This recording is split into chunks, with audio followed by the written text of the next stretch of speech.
Dad, where are we going? All right, this chef has been on Triple D, been on Triple G. He competed in TOC. And we're in New Hampshire. Where do you think we're going? Wait, are we going to see Bobby the Butcher? We are going to see Bobby the Butcher. Nice. Not at one of his restaurants, at one of his food trucks with his wife, Stacy. Let's go eat. I love it. If you don't know about the Tuckaway Tavern, you just have no idea what you're missing. It is one of the best meals you'll ever eat. Super fresh, super friendly. How we doing? It's a place you'll always want to come back. It's everything. It's a bar, it's a restaurant. They have the butcher shop. It's a real community. A community I was welcomed into with open arms back in 2016 by Chef Bobby Marcotte and Paul Simblieris. I've never seen anything like this. Did you build the building? The building was here. We came in and completely renovated it. Wow. Now, who developed all the recipes? That would be me. Bobby thinks outside the box. You know, he's just got a lot of ideas and turns out a lot of good meals. Chili cheese cornhole up.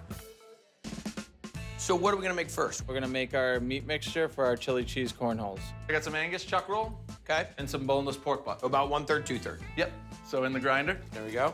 It's just one grind? Twice, actually. Now we go into the spice? Correct. This monster amount of spice goes in that little bit of meat? We go to Flavor Town. This might be making a brick at the capital of Flavor Town. Mix this up, let it cure for 2 days. Exactly. Then we take it to the buffalo chopper? Correct. These things are wicked. We're bringing all that fat and meat together. That's what gives you the texture of the hot dog. Emulsify it with some ice. Keep it from heating up so it doesn't get gummy. A little of the milk powder helps keep everything together. So a little cheddar, some jalapeno. And then finish it with American. Ugh. I should have told everybody at home to mute your channel, and we would have just thrown some subtitles at the bottom. That is loud. So now, roll the ball. We're gonna steam them for 10, 12 minutes. Now we're gonna make the batter. Okay, start us off. Eggs, some milk, cornmeal, flour, baking powder, baking soda, salt, sugar, and a little butter. And then we'll dredge the corn holes, dip them in, fry them off at 350. Exactly. All right, So now we're gonna plate. we're really gonna stuff them in that bag. Just 3. So do I dip the whole bag in there too? Look at that. Oh, God. Yeah. Chef Bobby, gangster.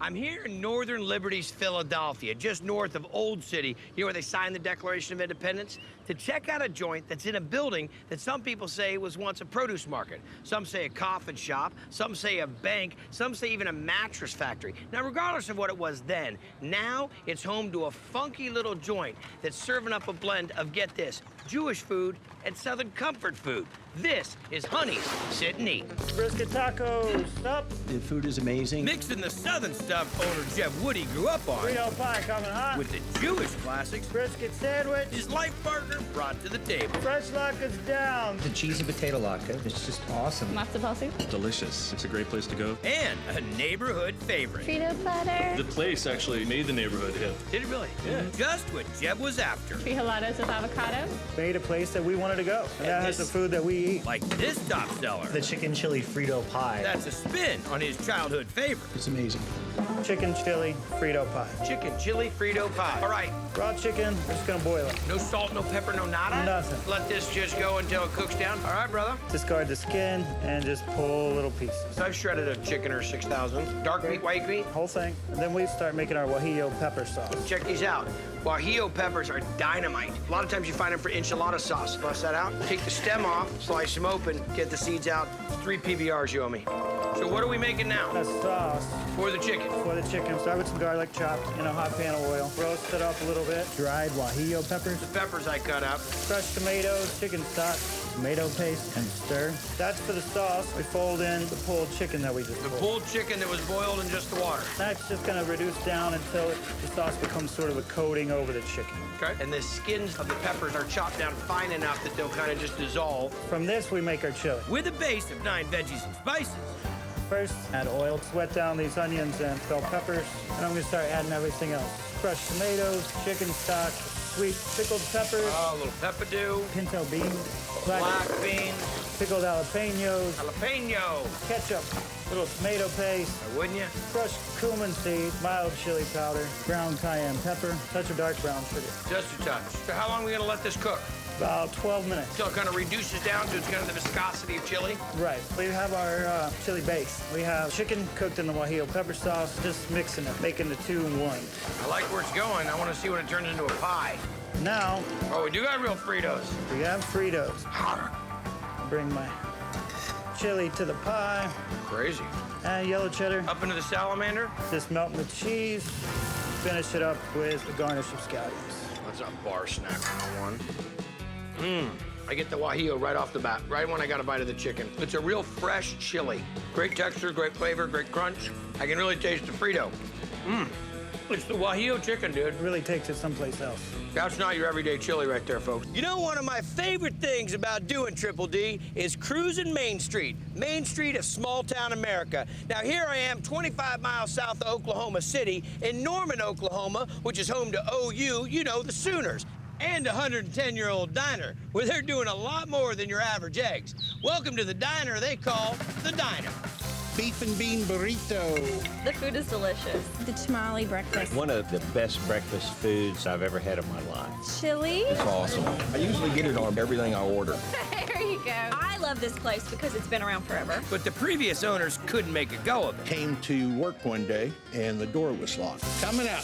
Back when Mark Amspatcher was manager here. Pancakes. Feels like a loss in the family. There you go, sir. So attorney and diner regular Ben Benedum made Mark an offer. Ben says, if I take care of the legal work, would you consider buying this diner? I said, you got a deal. All right, guys. And almost 2 decades later, folks are still piling in for all of Mark's diner classics, especially this one. Championship chili. It's won the state of Oklahoma chili championship. Not once, but twice. I love it.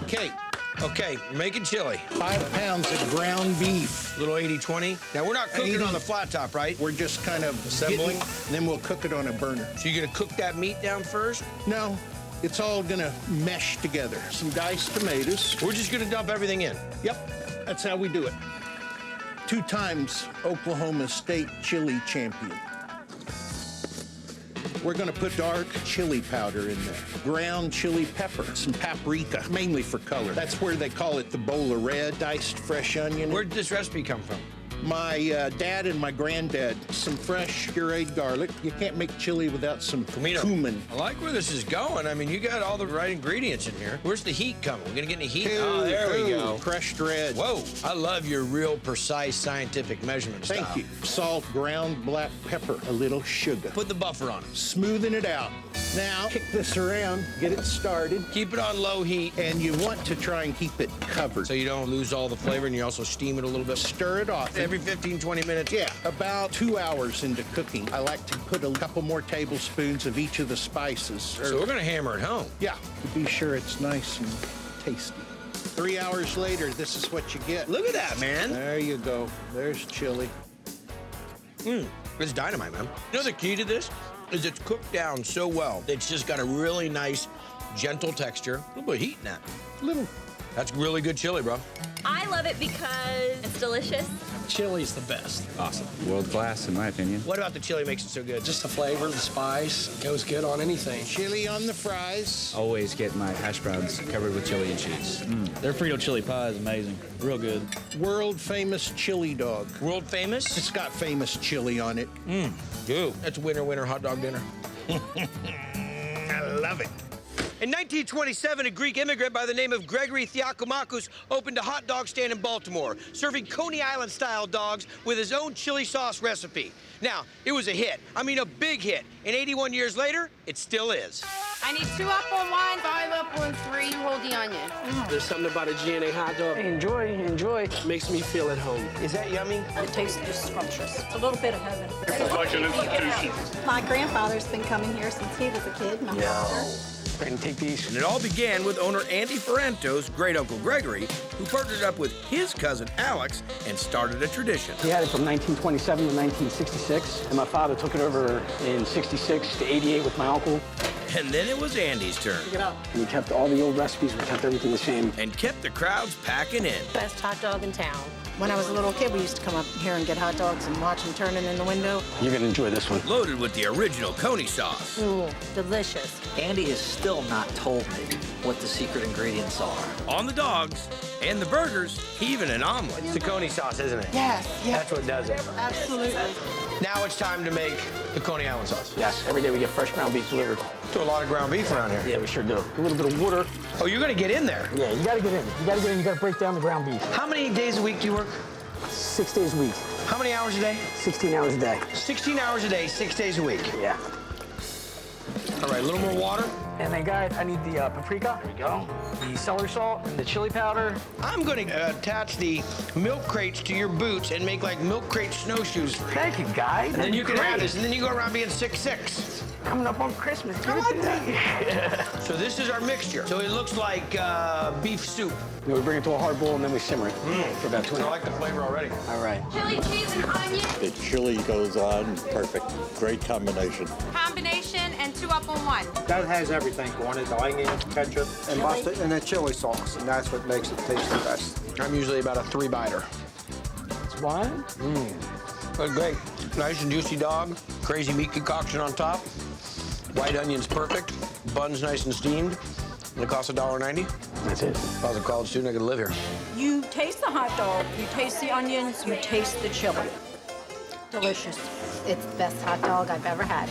And you get it quick. I need 2 up on 1. Because they got a code all around. 3 up on 1, hold the mustard. 3 hot dogs for 2 people. They say 3 up on 2. So I'm gonna call them out to you, okay? 7 up 3. 7 up on 3. 2 onion mustard. No. 2 hold the chili. Huh? You have to say hold the chili. Oh yeah, maybe I need to get some training. If you want onion and mustard on it, then you say hold the chili. That way I know it's onion and mustard. So I don't have to say hold the chili. No. So if you just want mustard and onion, then you say hold the chili. It's a lot easier. Oh, because it has mustard. Ah, okay, forget it then. You waste no time. 2 up on 1 or 1 up on 2, and they'd have it out to you in no time flat. Andy, he would have 8 or 9 hot dogs lined up on his wrist and arm. 9 of them done in like 30 seconds. I want 10. I can't be the elbow joints right there. 7. I can't do 10, guy. I can do 8. You can do 12 now. Up to my shoulder You blade. graduated. I haven't even taken it to the collarbone or the earlobe yet. You drive too fast. You're mad because you lost. I am mad because I lost. So we're on the west side of Charlotte, North Carolina. Now, you remember the Penguin? Everybody remembers the Penguin. Well, it closed, but the guy, Greg, opened up a new joint over here on the west side. And you know what? This is Pinky's West Side Grill. Redneck turbot surf up? The people, the energy, the food is good. Love it. I'm here about 3 or 4 times a week.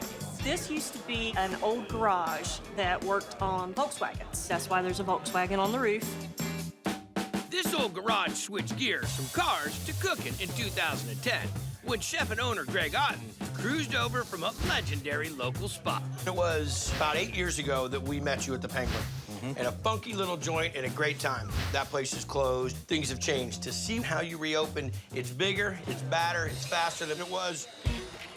It's everything from, oh, I just want a salad or a fat hamburger with everything on it. Triple G in the window. Triple G has 3 patties. It's got slaw, chili, mustard, and American cheese. And why do you call it the Triple G burger? Because it was Triple G Volkswagen repair. See, I thought when you called this the Triple G burger, it was Guy's Grocery Games. Even in Charlotte, it's got to be about Guy. All right, what do you got, buddy?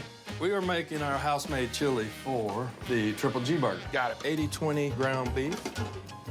Water going in, yellow onion, fresh garlic. A lot of garlic. That's a good thing. Chili powder, black pepper, seasoning salt, coriander, hot sauce, cumin. Okay, so this all cooks down, then you add the tomato paste, cook it up, and this will be the chili that's going on top of the Triple G burger. Let's cook. Are you just gonna get right into the cooking part of this? Ready right to now? cook? This is it, the Triple G burger. This is what we've been waiting for, huh? This is what this place was founded 3 5-ounce patties. Stack them up, baby. Stack them and go. Oh, my. We've got the pound of meat, 3 pieces of cheese, house southern slaw, mustard, chopped onions. And then the chili. Put this on top. I want to see you do this. I don't know how to do this. All right, here we go. Get after that. Greg, I'm telling you, it's fantastic. You're attacking this thing. It's like a coyote got a hold of it. Triple G, sir? It's a sloppy piece of equipment, but it's delicious and filling.